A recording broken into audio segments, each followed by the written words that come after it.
Good morning. Morning, Good everybody. morning. Had my typical problems getting everything sorted out this morning. I appreciate your patience. So give me one moment, if you will.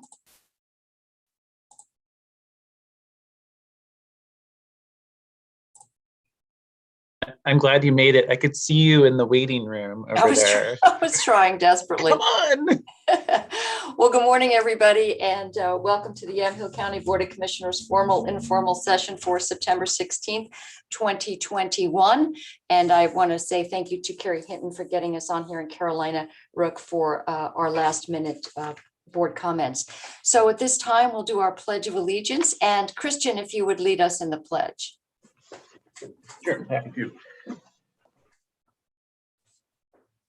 Pledge allegiance to the flag of the United States of America and to the republic for which it stands, one nation, under God, indivisible, with liberty and justice for all.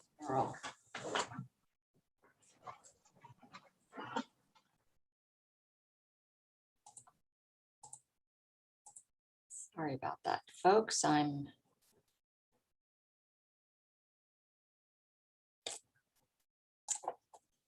Give me a second here. Are you pulling up the agenda, Chair? No, I'm not. Oh. I'm trying to figure out why I can only see you, Casey, Commissioner Kula, and nobody else. All right, well, I'm going to go with what I have here, and I've got you on full screen, so Sorry about that.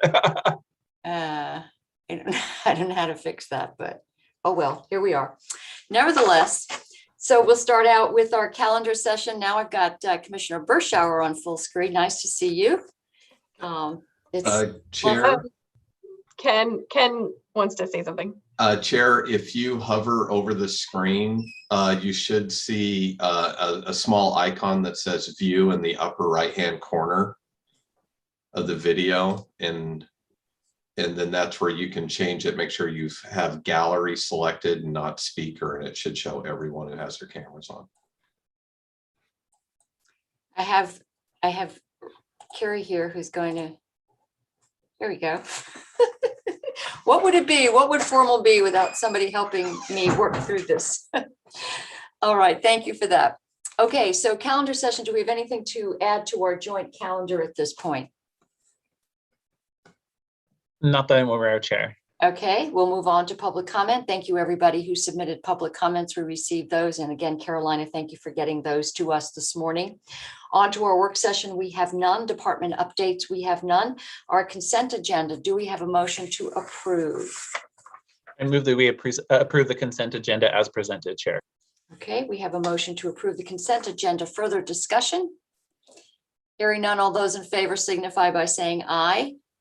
Aye. Aye. Motion passes. On to other business, which is item I, consideration of approval to accept a quote and to authorize Tetra Tech to prepare the Yamhill County Mercury total maximum daily load implementation plan in the amount of $70,060. And so hopefully you've had a chance, everybody, to look at the plan and what it entails and what the scope of work is. Do we have any comments, questions,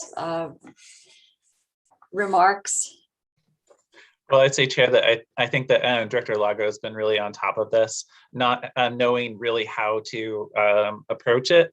You know, he talked with county administrator and planning department. So I guess I'm the one who's tasked with this because the majority of the responsibility is along county roads. So I appreciate continuing to see it move forward. And working with DEQ, I'm sure that's challenging, but I appreciate everybody's work on this, and I think it's really important. I've been kind of a Mercury crusader in the arena of mercury amalgam fillings. Unfortunately, we got our CCO to let people who are on Medicaid know that they have the option to choose non-mercury fillings for their family. So that's something we should take a comprehensive approach to. So thank you for your work on that. I do appreciate it. Our next item is item 2, consideration of approval of a letter to the Oregon. Here comes Ken and Chair. Oh, we didn't take a vote, did we? You did not. All right, we have a motion. I will entertain a motion, Commissioner Kula, to motion on item 1. I move that we approve item I1, Chair. Thank you. Okay, further discussion? All those in favor signify by saying aye. Aye. Aye, motion passes. On to item I2, which is the approval of a letter to OHA that approves the Grand Ronde Tribal Emergency Services to aid and assist ambulance service area providers in Yamhill County as recommended and approved by the ASA committee in May. And I just wanted to talk a little bit about this if I can. I want to thank our new county council, Colton Totland, who worked to get this done post haste. And there was some urgency to this. So basically what we're looking at here is I had a meeting with Tribal Fire Department Chief Warden yesterday, and basically what this means is that they are going to be able to operate with pursuant to mutual aid agreements with the neighboring fire departments, the ASA franchisees, which is West Valley, and the Sheridan Fire District in ASA 3. What's interesting to note about this is that as of, I guess, yesterday, Grand Ronde is now going to start staffing ambulances beginning Saturday morning because there are staffing shortages in surrounding districts. We'll get into that later on, but what we're looking at is it's a large number of people who are going from the Sheridan District, the West Valley District, to the Grand Ronde district to work there. And one of them has to do with a vaccine mandate, which is a contributing factor, but not the only factor. So we're going to be working with them, hopefully, to be able to figure out what's going to happen, because it really is, it's causing some constriction in the Sheridan and the West Valley district. So I would move approval of that, and hopefully we can have some discussion. So I'll make a motion to approve. Is there further discussion? Chair, I just want to say that it's really good to see this come forward, and I've really appreciated the tribal leadership around emergency response in the West Valley. Yes, absolutely. Commissioner Bershauer, I know you've been involved in this as well. Yes, Chair, and I also met with Chief Warden as well, and so it's wonderful to see this come forward because they are having to offer mutual aid. I think more and more often, or to a higher degree than they initially were expecting to. So this is a necessary piece of that, and we thank them for their service. Okay, so we have a motion to approve the letter to OHA regarding the Grand Ronde Tribal Services letter. Is there further discussion? Hearing none. All those in favor signify by saying aye. Aye. Aye. Motion passes. On to item I3, consideration of approval of resolution 21-09-16-1 in the matter of declaring a county state of emergency due to foreseeable lack of adequate resources to respond to basic needs for health, safety, and emergency services. So I just heard from Jefferson County, and they join 4 other counties. So there are a total of 5 counties that have passed such resolutions. A little bit of backstory on this. The Crook County Sheriff says that his worst case scenario is at this point about 17 deputies who were going to be quitting over the vaccine mandate requirement. And so they really did really push their board to work on this and to pass this. And it does a couple of things. It calls on the Oregon Health Authority to modify its rules so that it would basically not impact emergency processes without regular involvement and review by the public. So we've got a number of people, a number of jurisdictions that are concerned about this. I did take an informal survey of schools, hospitals, fire departments, just to get an idea of what we were looking at regarding potential staffing issues. And I'd be able to share that with you, but I wanted to open it up for some discussion.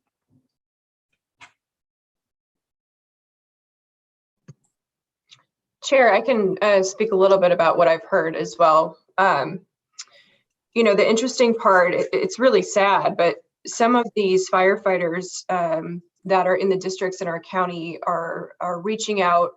They want to be anonymous because they feel like there is going to be retribution if they say something. But in particular, Amity, Sheridan, and Dayton fire districts have reached out and said, you know, we're going to be at a crisis level if this thing continues, because we have firefighters and volunteers especially volunteers, that have said, we're not going to comply with this, so we'll just walk away. And now we're getting into issues where, you know, we have mutual aid agreements and we have things, staffing levels that have to remain consistent. And so this is a problem. I've also heard that and we all know how important Life Flight is for our rural parts of our county. I saw a helicopter pilot for Life Flight said that they are going to walk off the job on October 18th if this thing continues. So local hospitals, we've talked about this before. You know, nurses in the ER at Willamette Valley have reached out and said, you know, this could become a big problem for us. We're already seeing staffing shortages in Newburgh. You know, Commissioner Starrett and I were on an AOC call on Monday, and it's pretty clear that county commissioners across the state are very worried about this. In our public policy, our public safety committee, the majority of the commissioners voted to support these types of emergency declarations because of the impending staffing shortages. I saw Commissioner Chair Tootie Smith yesterday, and she told me privately that close to 25% of the sheriff's department in Clackamas County is looking at walking away. So we've reached, you know, we're on the edge of an impending public safety crisis, if not a healthcare crisis. I'm not aware of what's going on in the schools. You know, I've only had the bandwidth really to take these calls from public safety folks, but I can imagine the schools are facing the same thing. And I think this is another tool to allow us to assist with those types of crises if they're happening within the next month. What that looks like exactly, you know, I would really appreciate hearing from Sergeant Young, our emergency manager, just to kind of walk through what that might look like. But I do agree it's a major problem that we're facing. Yes, I did check with Sergeant Young and also had a conversation with the sheriff, and hopefully he'll be able to join us. And I'll let Sergeant Young weigh in. Basically, his response is that his function is to provide resources should we need them. And we're all looking at National Guard in helping out in Providence. There are some states where the National Guard is being deployed to help transport students with as bus drivers. I did check with the schools in Amity. One has been lost already. Another will be on unpaid administrative leave because she is pregnant and doesn't want to take the vaccine while she's pregnant. There have been some that have filed religious exemptions. Informally, we heard that there are 50 exemptions that have been filed or in Newburgh. A handful will, quote, lose their jobs. In MAC, 18% have not done anything to date. So there's the potential that if they don't file the exemptions, we don't know exactly what that means. So there are the numbers there. And let's see, what did I hear from Willamina School District? Approximately 10 perhaps said they 10 out of 110 plus, not counting bus drivers, have said they will not be getting the vaccine. Of those 10, at least 5 will apply for a religious exception and may possibly get a medical exemption, and anticipating that several will not be eligible to be employed. Now, in a small school district, this is significant when you're losing 10, 2, 3. Again, these are just anecdotally. I checked with the hospitals. The hospitals are being very careful to say everything is fine. We are committed to doing everything we can to protect our health and well-being, and I understand why they are taking that approach. But we are hearing from nurses in both hospitals. Commissioner Kula. Thank you, Chair. I would love to see. I think that this is premature. I'd love to see a list, including all communications that both of you have received. If you can just list, like, I talked to this person, this is what the fire chief said, this is what the fire chief said, this is their staffing, this is what they have going forward. And then I'd also like to hear from emergency manager Young. I don't think that one, that this is an appropriate tool, and two, I do think that it's premature even if it was an appropriate tool. The other thing I would like to find out is what Dr. Koenig and Director Manfred have to say. Since really we're the important thing, the thing that we need to focus on, in my view, is to start by saying, are our core functions as a county agency, are those impacted or going to be impacted? And since I haven't seen data that shows that, and last week we passed an ordinance, or you passed a letter. There was a policy letter for personnel saying that nobody was going to be impacted. I don't see that this is something that actually is going to affect us right now. But I would love to see the data, and I'd love to have it in the packet so that other people can see it as well. Absolutely. Yeah, I'd be happy to share the information from the various school districts, from the hospitals, from the fire departments, from well, just everybody that I checked with. I can share that. But what we're looking at here is rather than wait until October 18th, when we do have some fairly hard numbers from again, superintendents and from our schools telling us what we're looking at, that rather than waiting till October 18th, and we're finding that we're having some significant staffing issues. I think that it's not premature. I think we're already seeing that the wheels are coming off this thing, and we better do what we can to protect our county. Sergeant Young, thank you for joining us. I appreciate that. I know we've had some preliminary discussions basically about the whole the process of passing a declaration as a county, and then how your office would be responsive to this. Hi, good morning. Thank you for inviting me today. I think when you look at emergency declarations from a traditional standpoint, from the emergency operations plan, where we look at the resources that are being utilized in a specific incident and where they fall in the I guess the matrix of running out of those resources, about to or have run out of those resources. So in a traditional sense, the emergency manager would operate as an advisor to the Board of Commissioners.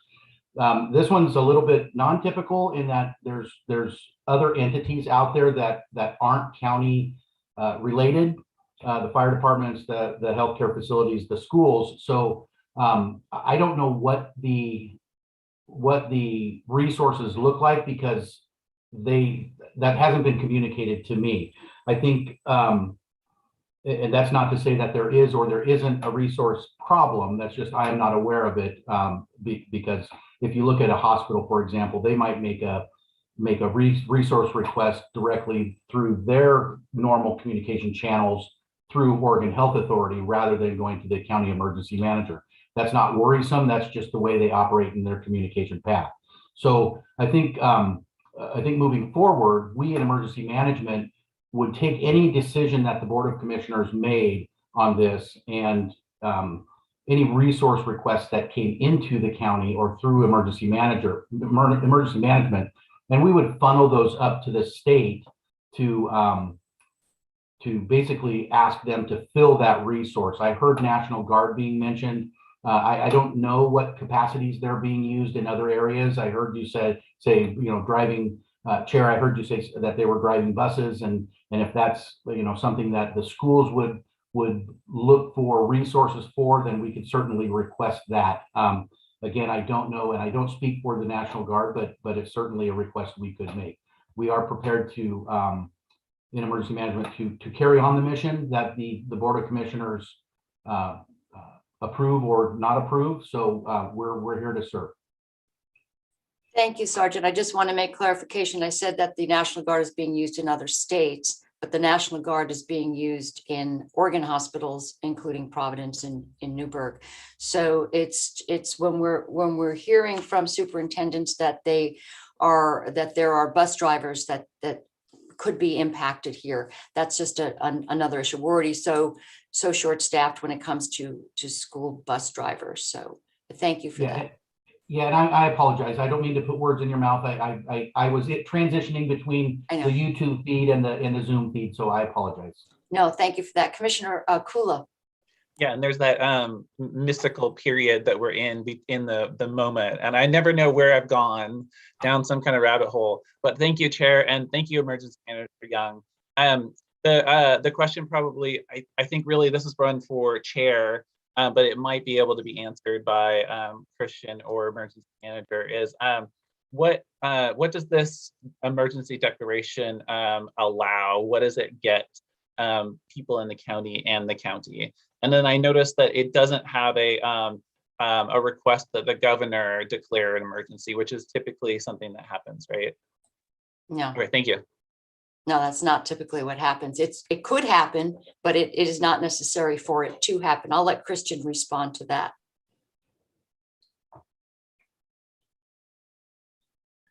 Yeah, at the moment, there isn't a request to the governor in here. And under our plan, I'll let I let Brian to more of these, but what we can do is as he was suggesting, emergency management assists with marshaling of resources, making sure that folks are connected and communicating, you know, making sure that funds are available and resources are being diverted as they need to address the emergency. I mean, that's really where I think his office would come in. But what this specific emergency declaration is also doing is asking the governor to change her mandate, which presumably would lessen the risk of this emergency situation occurring. So there is that piece of this as well, and perhaps that's the most immediate ask that we're seeing out of this particular declaration is a request to the governor to end the mandate in hopes of Like, that give us being able to anything more. avoid the emergency. So it doesn't provide us any more options. It's simply a statement to the governor. Is that, sorry, Chair, you No, I mean, we have all the options. We have all the options that would be available to us under our emergency operations plan. And I would let Sergeant Young speak a little bit more to how that might be affected. Thank you. Yes. Sergeant Young, yeah, I think the bottom line is that in the removal of the vaccine mandate would have the effect of making it clear that these staffing shortages that we know that are directly related to the vaccine mandate wouldn't be a concern. And that's what we're hearing per the information we got from the school districts and the various jurisdictions. So Chair, I also want to note that I've heard a lot of the shortages are actually due to people having COVID or having been exposed to COVID and quarantining. So that's the information that I have out there. If it's directly related to the vaccine mandate, then again, I'd like to see that information. absolutely happy to forward these on to you. I have emails from superintendents, from fire chiefs, from who else? You name it, I have it. Happy to send that along. And I just want to note that in my communications, well, the weekly email from Chief Hurdle, it sounded like the staffing challenges there are not related to COVID, is my understanding. Yes, what I said. And I can forward that on to you if you want. Yeah, no, the vaccine is a contributing factor, as I said. This is in an email from Chief Warden. It is a contributing factor, but as we know, Sheridan has an enormous problem where everybody is leaving to go from Sheridan to the tribe to work there, and that is based on a whole nother set of issues. But the vaccine, according to the chief, is a contributing factor, but not the only factor. So they've got their own set of problems. But Commissioner Bershauer, did you have your hand up? Sorry. Thank you, Chair. And I think Sergeant Young was gathering some information, but I just wanted to say quickly that the message that came through on the call on Monday from county commissioners across the state was that we don't want it to get to this point where we're having to bring in the National Guard to drive our kids to school on the school bus. I mean, that makes no sense. And in terms of fire districts, backfilling the mutual aid or making sure those response times and staffing levels stay consistent, I believe that's statutorily required. So we've got a problem if we're having to start to bring in the National Guard to backfill some of this staffing crisis issues. The other thing I want to mention is that these mandates are being actively challenged legally across the country and blocked. There was a federal judge in New York that just blocked the healthcare mandate there. So it feels like as this works through the process, the legal process, however that might be, this is preventative in terms of not waiting to the point where we get to October 18th and now all of a sudden we have a total meltdown and a crisis across the whole county, and we're having to scramble and bring in the National Guard to drive our kids to school on the school bus. I mean, that just makes no sense to me. So I think that, the sentiment, especially from county commissioners, was how do we prevent getting to the level of we're having to bring the National Guard into our hospitals to staff our hospitals. And I think Sergeant Young might have more to add to that. Thank you, Commissioner. Sergeant Young? Hi, thank you. Yeah, I don't know, again, going back to that resource, I don't know how they would be utilized at that local level. I do know that they are in working administrative roles in hospitals to offset some of those challenges that the locals face. What I was looking for was I was just quickly referencing the emergency declaration templates that we have. And I'll go back to one of the things that council mentioned on spending authorities. Obviously, those spending authorities are granted through any action. They would have to be delegated. The delegation of authority would have to be granted through the Board of Commissioners under the declaration. I can speak to or advise perhaps on what that might look like, but I think it would be a greater conversation to include our finance department, Mike Barnhart maybe, and legal also, because when you're dealing with things like this, we don't know how county. I don't know. I don't have the subject matter expertise on how county funds can be utilized to offset the cost for a hospital, for a fire district, for absent conflagration type stuff, those types of legal challenges. So.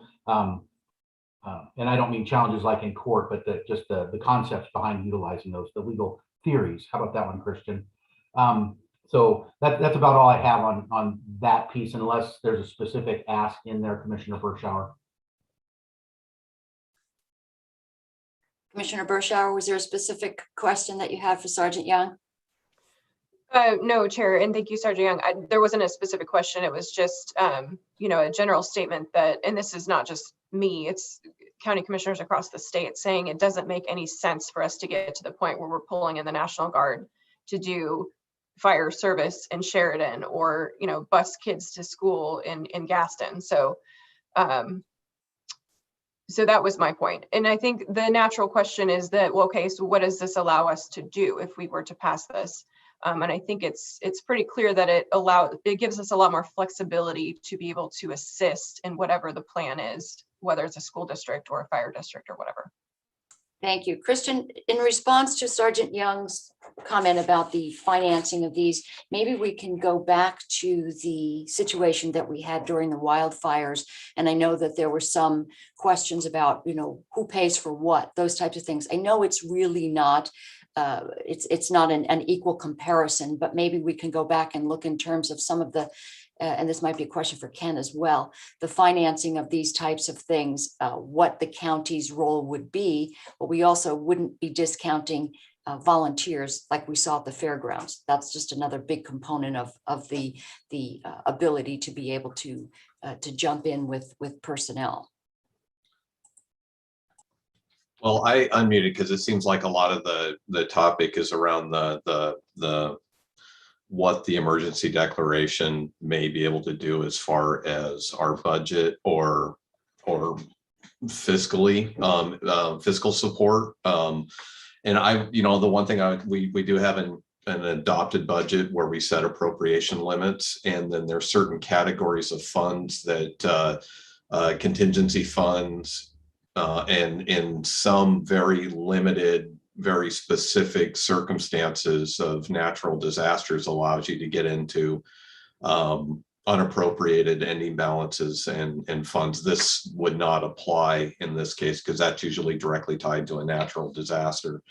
So as far as funding and making funds available, as long as we're working within our appropriations, it's not unusual like a grant or to have funds go out to a jurisdiction subject to board approval, as long as we're operating within the you know, the appropriation restraints, or if there's any restrictions tied to those funds. It's not unusual. It doesn't necessarily even require a declared emergency to do that. You know, there's some means to operate in that fashion. Typically, like in other emergency declarations that we've done, like last year, there was the emergency declaration in direct response to the pandemic. There were other things that had declared emergency that was done both for internal operations, you know, which was granted me authority for temporary policies. There are some provisions in the collective bargaining agreements on how things are handled, you know, if it's in an emergency that has to do with policy implementation usually. You know, so there's some areas that are in there that allow some flexibility, but as far as any type of fiscal assistance and being able to transfer funds and use those funds, I mean, as long as we're working within our appropriations, the only thing that a declared emergency might do is allow to go into contingency funds, but even that doesn't require a declared emergency if we have a valid reason that's subject to Oregon budget law. We can get into those contingency funds, and there's a process that we go through depending on the percentage that we're pulling from that contingency fund. So hopefully that answers the question as far as fiscal support. But again, the big thing is, as long as we're operating within our approved appropriations for the year, unless we take the additional steps to adopt a supplemental budget because we've received additional revenues or resources, which can happen under some declared emergencies, that if we are suddenly receiving funds from the state or from the feds, that we didn't anticipate that revenue, we didn't have the appropriation, that we could do a supplemental budget to make those funds, to fully appropriate those funds. Thank you, Ken. Appreciate that. Commissioner Kula. Thank you, Chair. So from what I'm hearing from you, from Commissioner Berschauer and Chair Starrett, is that other county commissioners in other parts of the state have concerns. You heard their concerns, and then you reached out to leadership around the county in different areas. Since we have, it looks like a month until October 18th, and since I have not seen those communications, I would like to see those before further conversation. And so I think we have enough time, given that this doesn't, with the exception, there's not a lot of action that this emergency declaration takes. We can't do on our own, as we just heard from County Administrator Ken Huffer. I would recommend that we put it off so that I can see the information that you have in your possession. Thank you, Commissioner. I appreciate that. I'll be happy to send you everything I talked about today. But my guess is that you would not be voting in the affirmative. So I don't think it makes any sense for us to put this off and wait another week. I do believe it's important for us to have this, especially since the last point in this, where the Board of Commissioners requests that the state of Oregon immediately withdraw vaccine mandates to prevent further exhaustion and departure of providers of core public services, including first responders, healthcare providers, educators, and related staff, emergency providers, and that these are essential for the safety and well-being of Oregonians. So as folks look at the deadline that looms ahead on October 18th, knowing that if they haven't had their first vaccine, they would not be eligible to hit that deadline. There's a shortage of the only one shot, which is J&J. So there isn't that. And my assumption is, based on what we're hearing, is the people who are not taking the vaccine have chosen not to. So there's the whole process that they have to say, I submit an exemption, an exception, and then is there an accommodation, what will happen? So we're going to get to October 18th, and this situation will not have remedied by everybody here who hasn't had the vaccine running in and getting the vaccine, because it wouldn't make any difference at this point anyway. So what I'm saying is yeah, no, what I'm saying. You've shared your thoughts that I wouldn't be voting for this, and before you shared your thoughts that I wouldn't be voting for this, I requested that I see the information, because it is a very serious thing if public life and safety support is at risk imminently or reasonably plausible in the future. That's a very serious thing. And I take that very seriously. What I have not seen is that that's directly related to vaccine mandates. And I want to see that information before I vote yes on it. So that's simply my request of you, Chair. Okay, and right now I can forward you emails. Will that, if you want to look at those before we vote, we can put this off, take a recess. You can look at the emails. You can tally up the numbers that I've talked about, and maybe make a decision and do that today. And Chair, I would ask again, my request is that you put it in the packet so that everybody can see, so that students and teachers and communities who superintendents say that they're not going to be able to get to school actually know these things. This is not something that's just for us. This is clearly countywide, and it would behoove us to be transparent enough to show the community that their life and safety infrastructure is at risk without this. Well, first of all, I think that when the superintendents are conveying this information to their school districts and their parents, they're not telling them anything different than they're telling me. Okay, so that's not information that's under wraps. When people are checking in with the hospitals, they're getting the same information that I'm getting. It was an email out saying, hey, what's the status? What's the lay of the land? What is it looking like? So this is not information that nobody's privy to other than me. I can send you these emails. We can take a short recess. You can consider them. They will be added into the packet, and you will have the information that you request so that you can make a decision. And Chair, I would follow up by the action that's taken right now by this emergency declaration as proposed is to demand that the governor and the state of Oregon rescind the vaccine mandate. And so what I need to know is this directly related to the vaccine mandate? Right. And so that's, if you have that information, please put it in the packet and let's show the community so that people in this McMinnville School District know that they have a shortage of buses directly related to the vaccine mandate, and not as a contributing factor, because we can always say that anything is a contributing factor.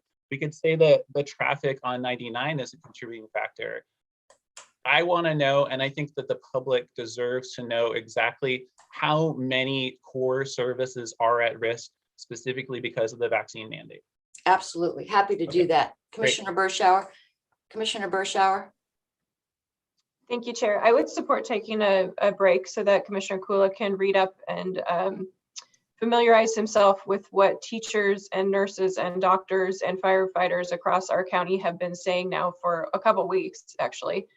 But I do think that we need to vote on this today because a lot of these timelines that have been placed on these particular employees are immediate in terms of the vaccine schedules. And so these are folks that feel like they've already frankly passed the time and they're going to lose their jobs come October 18th. So I would support a break if Commissioner Kula wants to familiarize himself with that. I want to have it in the packet. The request is that it be put into the packet so that everybody in the community can know that. And then we vote on it next week. And then I will consider voting for it because I think that this is a very important core function of government in the county. I'll be happy to send you these emails. You can share them with the community now. You would be their representative having vetted these. I'll put them in the packet. I'll make sure that they are added to the packet. Absolutely, I can do that. But again, it would be something that I would recommend that we vote on today. But again, I'd be happy to, for your edification, Commissioner, I can read each one to you and then send it to you supplemental as verification that the email exists. Would that work? Chair, you can send it to me as a forward, but you can also, include it as public comment as well. Absolutely. Would you like to take a look at that now and take a break, and so that you can take a look at these and make your decision based on having seen the emails that I referenced? Chair, my request, as it has been, is that we put off voting on this until next week so that everybody in the public can hear it, so that it's not simply one viewpoint that vaccines are the thing, the vaccine mandate is the thing that's keeping people, because as we know, Yamhill County Transit, for example, is down drivers and so thus down bus routes because of COVID, not because of a vaccine mandate. So I think that's an important thing for the community to know, is that if the vaccine mandate is the thing that's driving people out of these core life and safety industries, that people have an opportunity to know that before their county commissioners declare an emergency around it. Because an emergency declaration, one, it doesn't get us what we need, just transferring money or funds or staff time to other organizations does, and we can do that already. And two, it's the only thing in it is as a demand of the state, and you have already done that multiple times in the past. So I am open to approving this if I can see at a future meeting, having had time to look at it and having had time to hear from other people, that the vaccine mandate is a significant contribution to a loss of core services. Thank you, Commissioner. I would just offer a sort of I don't know, a correction to that, because I don't believe that Yamhill County Transit is down staff because of COVID. I think there's a staffing shortage, and I believe we're offering $2,000 signing bonuses like everybody else is offering to try to get people to come to work, but it isn't because of COVID cases. I can forward emails to you then, Chair. About we have COVID cases that are causing bus drivers to not want to work for Yamhill County Bus. Chair, I'll forward to you. No, I was just asking that question. I can put it in the packet. Yeah, $2,000 signing bonuses because we can't get staff like everybody else. So I'm going to take exception to that.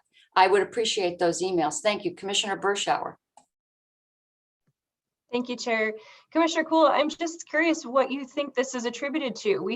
2 months ago, we weren't talking about people walking off their jobs because they were forced to get a vaccine.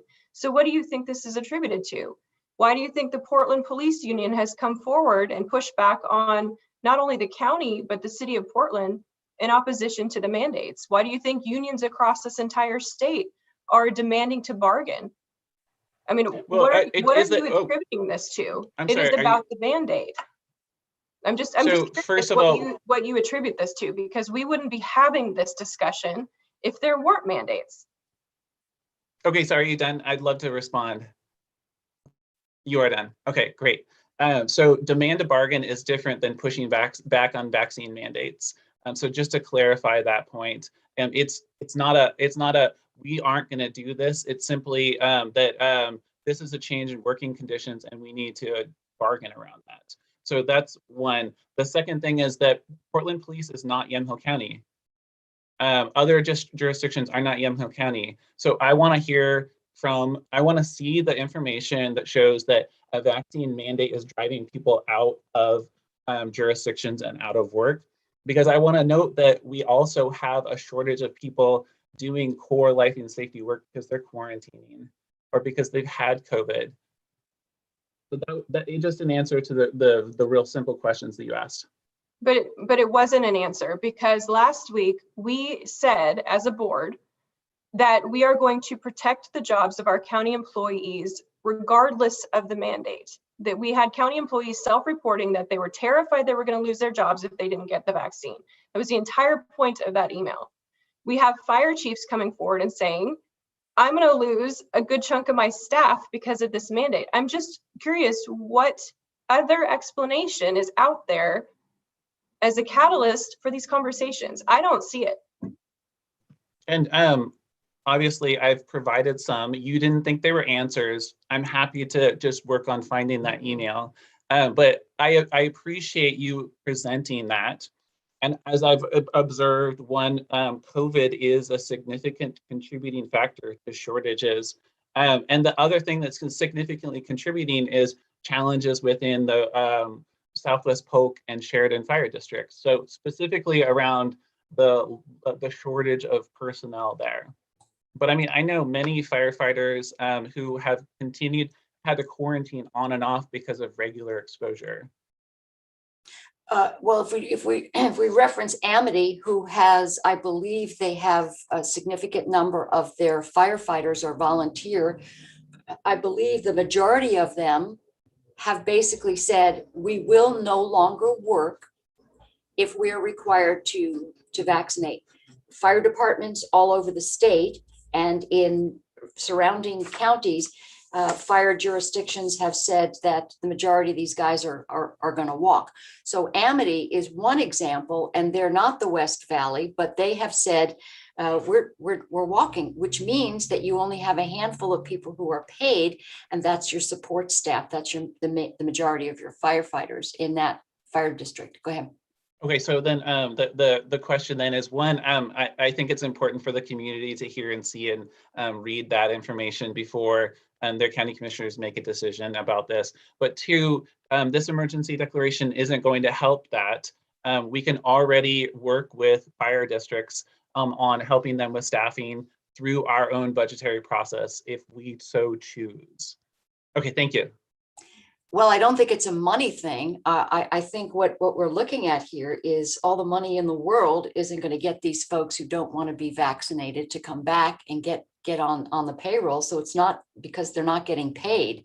So I think we need to acknowledge that there are people who are flat out willing to walk away from pensions and years on the job and professions because this is not something they feel comfortable doing. And the mandate is something that they have drawn a line in the sand on. So that's all we're saying. And I think it really is important for us to be able to say we have so few, we have had virtually all of the legs kicked out of all of our local decision making here on a number of different fronts for the last 18 months. There is very little we are finding that we can do to protect the health and safety of the people in this county. And I believe it's incumbent upon the board to not only hold the governor accountable for a mandate that is going to present enormous difficulties for our schools and our emergency responders and our nurses and our hospitals, but also to acknowledge that if we don't do anything, then we're complicit in this because we're watching this happen. And October 18th is going to come, and all of a sudden, it's not going to be any big surprise that we're short-staffed beyond what is happening today. Commissioner Bershauer, thoughts before we vote on this? Chair, if you are ready to vote, I'm ready to vote. But if we want to give Commissioner Kula some time to review those emails, I'm in support of that as well. Commissioner Kula? And Chair, thank you, Commissioner Bershauer. I'm happy to see those. I think it's important for us to put them in the packet and sooner rather than later. But I need to see those and I need to hear from the community before voting specifically on this, because I don't see right now that the community knows that the vaccine mandate is driving the loss of core services. And I think it's important for them to hear that and for them to express their own thoughts on that as well. Given that this does not do anything that we can't do outside of an emergency declaration. Thank you. I will get those submitted to the packet today, so they will be available to be, I believe is that too soon? If I get these emails to Carolina, can those go into the packet, Ken, or is that something that wouldn't be able to be done today? We typically try to compile all public comments and things and information and try to get those posted to the website as quickly as possible. I could see this in the same category that we could, if there's consensus of the board to add that to the packet, we can do that as well. Okay, if it's not something that would be a time crunch for staff. But yeah, I will, as soon as the meeting's over, I'll forward all of that to you, Commissioner Kula, and then Commissioner Bershauer, and then make sure that Carolina has copies so that they can go into the packet so folks can see what we got from the emails. Thank you, Chair. Okay, thank you. And Christian, yes, thank you.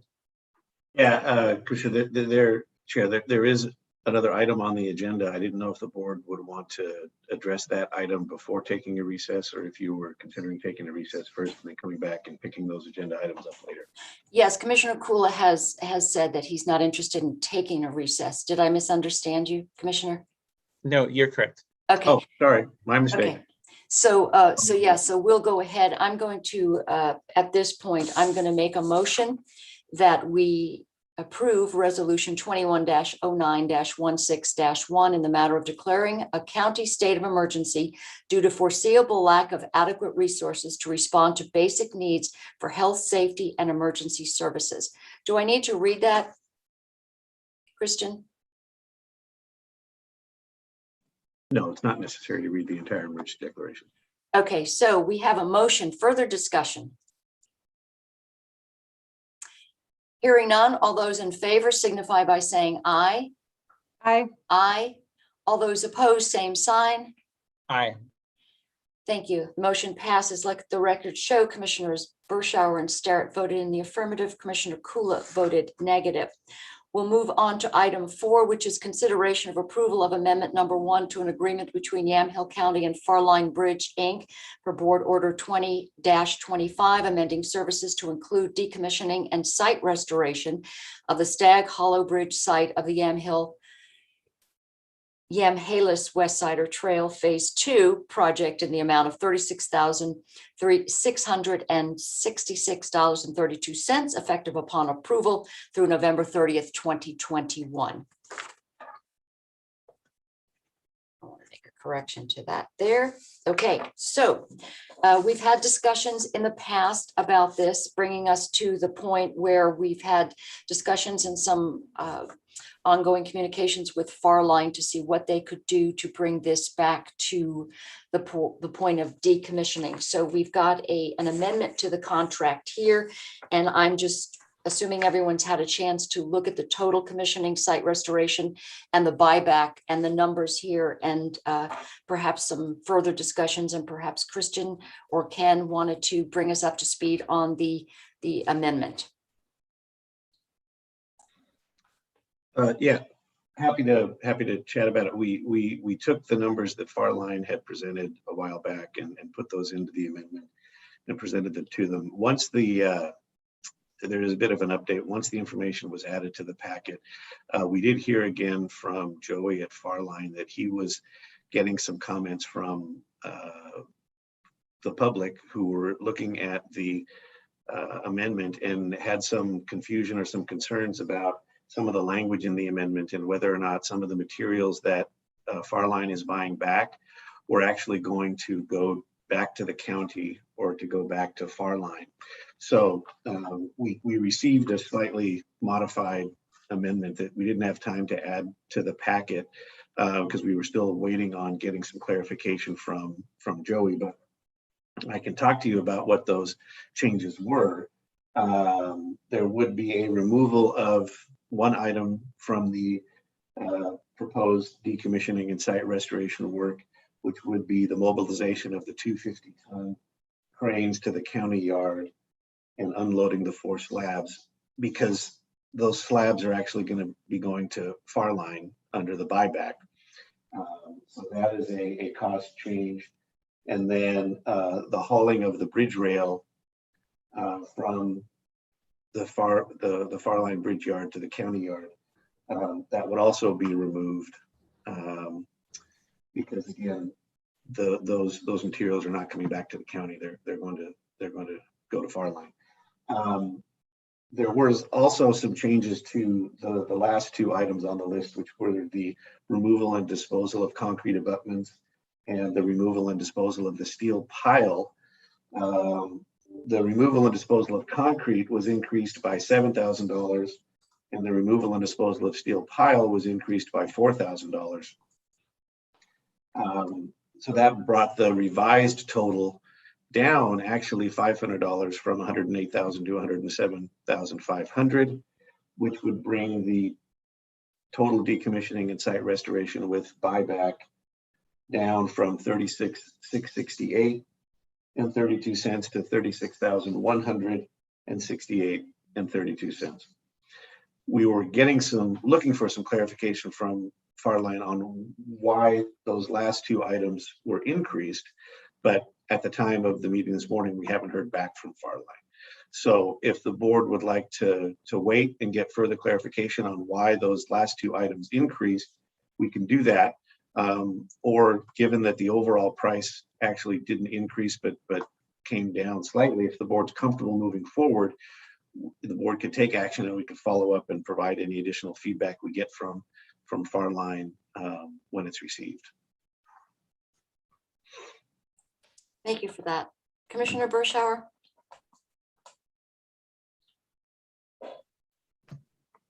Thank you, Chair, and thank you, Christian. That actually makes a lot more sense because I had gone through and highlighted some of those things. So the one thing that I had highlighted, well, several things, but on line 2, it says truck 2 slabs for RB Johnson Co. to the county yard.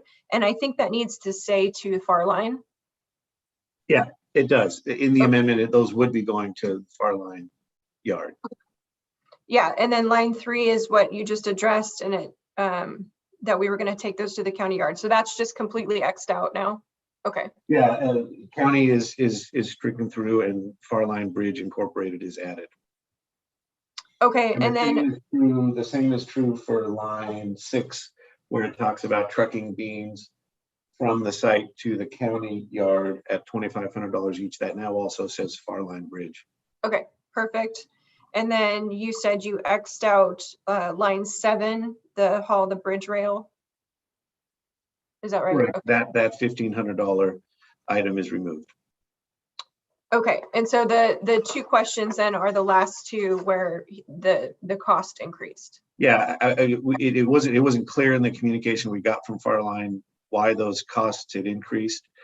So we had reached out and asked them to provide some further information, and unfortunately we hadn't received that response yet this morning. Okay. But overall, it looks like given the increase, it looks like it went down by about $500. That's exactly right. Okay. Okay, those were my only parts that I highlighted. So Thank you, Commissioner. Christian, do we have a timeline on this? Well, originally their proposal had been to complete the decommissioning by October 31st. They asked for some additional time, so the amendment now reflects a completion date by November 22nd. If that answers your question, that's their schedule. If you're asking whether or not a delay of this for a week while we clarify those final 2 items, if that would have a significant impact on their schedule, we'd have to talk to Farline about that. I don't know that they were able or ready to begin work on this immediately, but that's another question we can ask Farline. I would appreciate clarification. I would be ready to vote on it, but I would still like to know, a little bit of the backstory as to why that happened, just so that we could have that information. Maybe we could do an update next week. But just checking on that timeline. I know that the October date was something that we had discussed, but it was a while ago, and I didn't know if they could still hold to that. Okay. Yeah. Commissioner Kula. No, Chair, I don't have anything to add. I'm glad that we're seeing this now. And thank you to Ken and to Christian for their continued work on it. It's been a lot of back and forth to find out numbers and timelines. And thank you, Commissioner. And also at Farline, appreciate Joey's patience and how he's been gracious about working with us as we try to navigate through this. So if there's nothing else, I would go ahead and entertain a motion.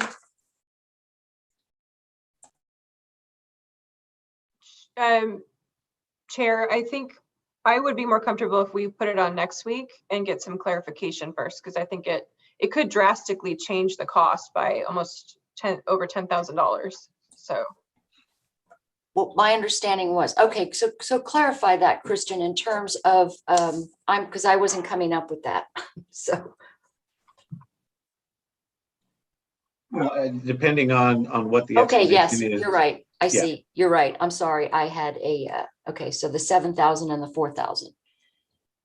And I don't know if I'm looking at the wrong version, but Christian, you said by November 22nd or 3rd. My version says November 30th. All right, November 30th. Yeah.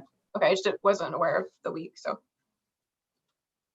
Okay, well then I will, we'll go ahead and then just put this off for next week, maybe get some more information about that, because I don't know which one, hold on.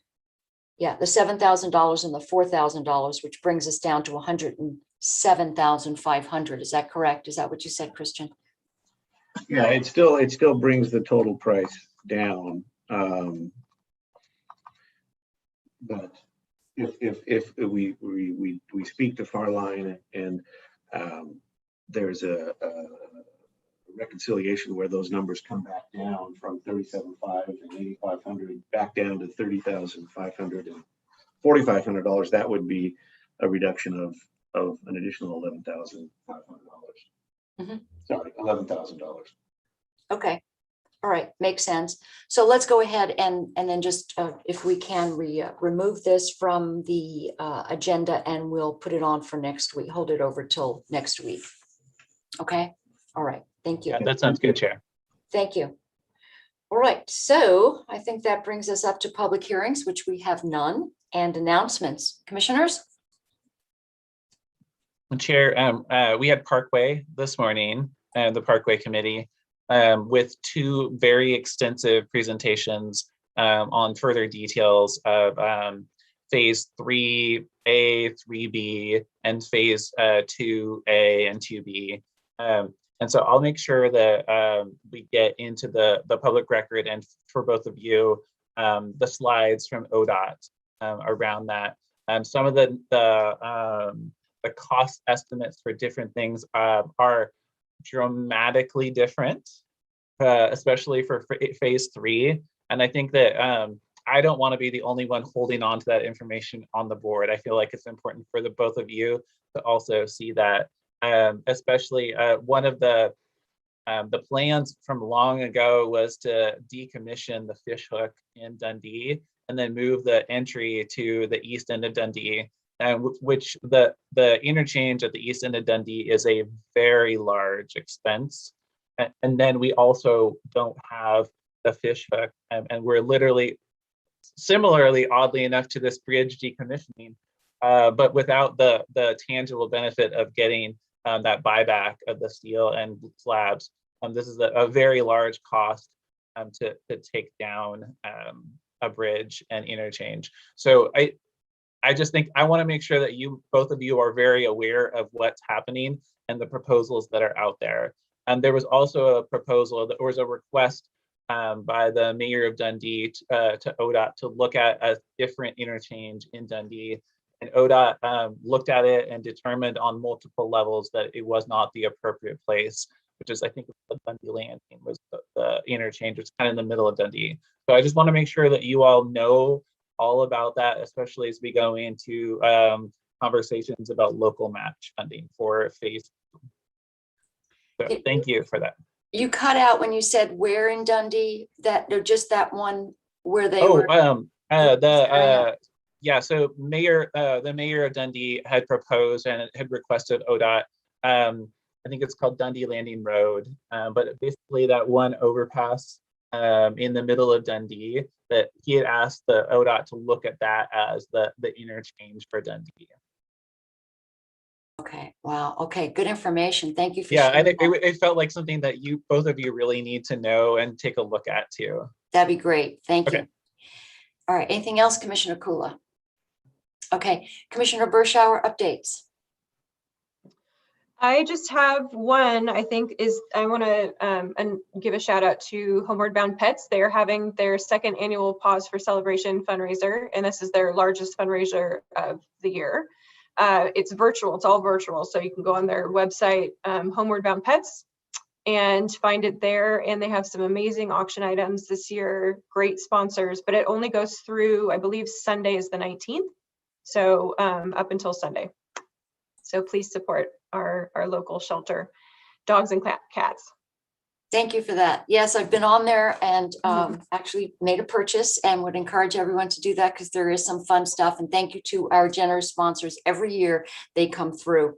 I want to also give a shout out to YCAP, because I don't know if any of you heard, but Oregon State was pulled about $86 million from the community partners, from local partners, in terms of them not being able to distribute rental assistance funds. So YCAP is one of only 4 local partners that have not had their funds removed from them because they worked triple time to get those funds out the door. This was not an easy lift. They said they worked quadruple time. So I want to say, so they got that money to the households that needed rental assistance, whereas the state looked around and yanked back $86 million from locals who couldn't disperse the money. And they did a great job. I want to say that we had an update with Newburgh Partners yesterday, and DCI had tried to do Project Oasis in a Newburgh facility, but the SDCs were pretty high and they weren't able to do that. So they're looking at a project over by Aaron's Furniture in McMinnville. So that's where it would be, where the first one would be, the childcare option would be. And then they're hoping to still find something in Newburgh for families who need childcare there. So that's an ongoing issue. Also, George Fox has their largest record enrollment. And so they have had a staff turnover problem, but they do have an enormous number of kids this year, and they're all on campus. As far as tourism goes, tourism is up, but unfortunately there are, staffing concerns with the Allison is closed Monday and Tuesday. So is the Jewelry Restaurant and the Spa. So they're having some challenges there. And I also wanted to bring up, I don't know if you remember, Commissioner Bershauer, I don't know if you were here, but I know Commissioner Cooley, you were, when we talked about a new psychiatric hospital in Wilsonville. And for years, there was pushback on that. Lots of politics involved, but it seems that in Oregon, you have to have a certificate of need and your competitors get to vote whether or not you get to build these hospitals. Well, we definitely have a need for a psychiatric facility.